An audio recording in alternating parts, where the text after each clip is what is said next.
Welcome to my channel. This is JC Rock and Metal Reviews, and my name is John.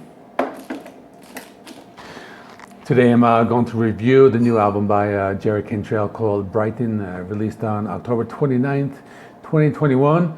His first independent album. He released 3 singles called Atone, Brighten and Siren Song.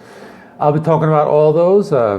It's his first solo album in 19 years. The last one was Degradation Trip, Volumes 1 and 2, released in 2002.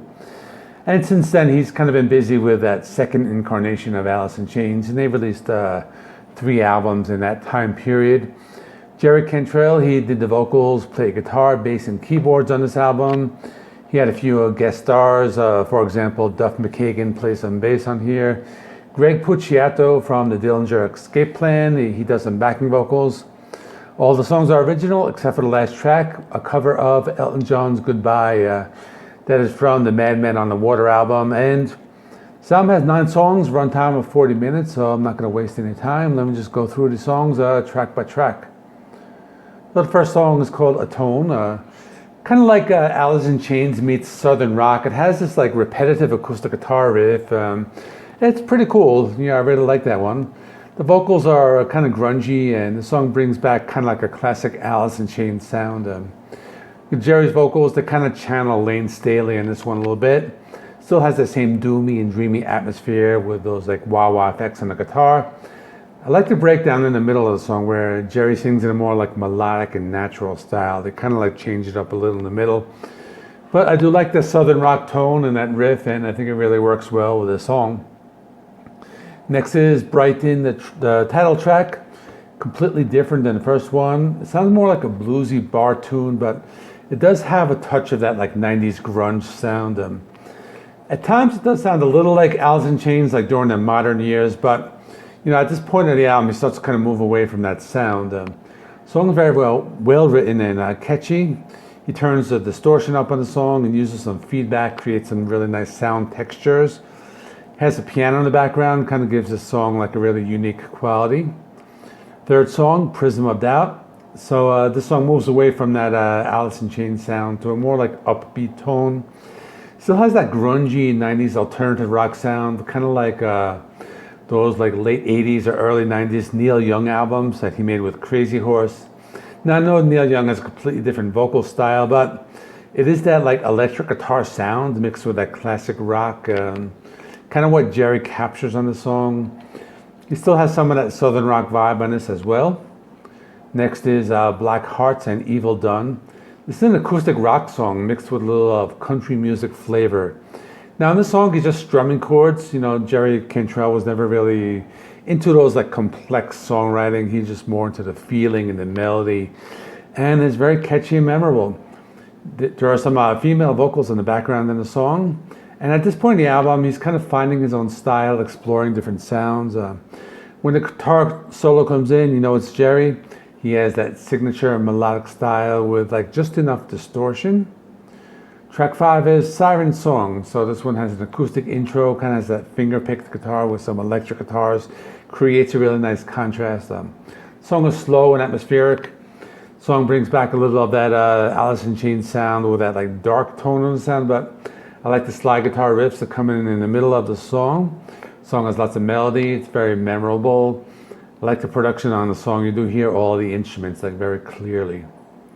Track 6 is called Had to Know. It's a very like 90s alternative rock sound, but not really that much like Alice in Chains. More like a band like Pearl Jam, or like I said before, those like 90s Neil Young albums. The song has a noisy, distorted guitar riff with some keyboards in the background. Gives it a pretty cool classic rock feel. The song's a rocker, kind of contrasts well with the slower songs that appear before it. There's a part in the middle of the song where like the song kind of gets a slightly darker tone, and then it goes right into the keyboard and guitar solo, and you do hear some male backing vocals on the song as well. Next song is called Nobody Breaks You, and this brings some of that alternative rock sound with some clean guitar chords and the bass intro. I like the layered vocals on the song, and this one sounds a little bit more of like a modern Alice in Chains song. Kind of similar to some of the ballads that have appeared on some of those like later albums. But the song brings in some classic rock sounds with some keyboards and piano. Track 8 is called Dismembered. This song starts with an acoustic guitar strumming followed by some electric guitar chords. Another song with that classic rock meets 90s alternative sound. The song is a mid-paced rocker with a slight country music feel, and some of the vocal harmonies do bring back a slight Alice in Chains sound, but they try not to like overpower that sound. And the last song is an Elton John cover song called Goodbye. I actually didn't recognize the song when I first heard it. It's a soft ballad with piano. Jerry adds some grungy touches to the song with some distorted guitar fills and some like haunting vocal effects. It's only a 2-minute song, but closes the album out perfectly.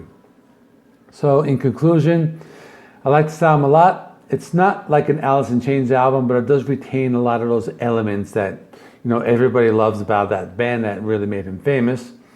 Probably the song Atone is the most Alice in Chains sounding song on the album. Afterwards he starts to incorporate like an alternative rock sound meets classic rock meets country. I think he really melds those genres very well. This is probably one of his best solo albums. All the songs are very memorable, and there are not any weak tracks. I give this album a 9 out of 10. Let me know in the comments what you thought of the album. So this weekend there were like really a lot of albums that came out. So tomorrow I'll do a full review of that Mastodon album, and then for the rest of them I'm just gonna like combine them all into one video, into a special like albums I missed in October video. Something I probably should be doing more often. Maybe I will do it like every month from here on in.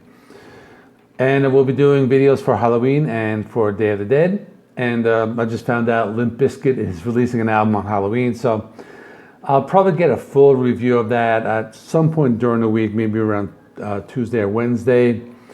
And stay tuned. Check out some of my other videos I have linked over here, and I'll see you all in the next one.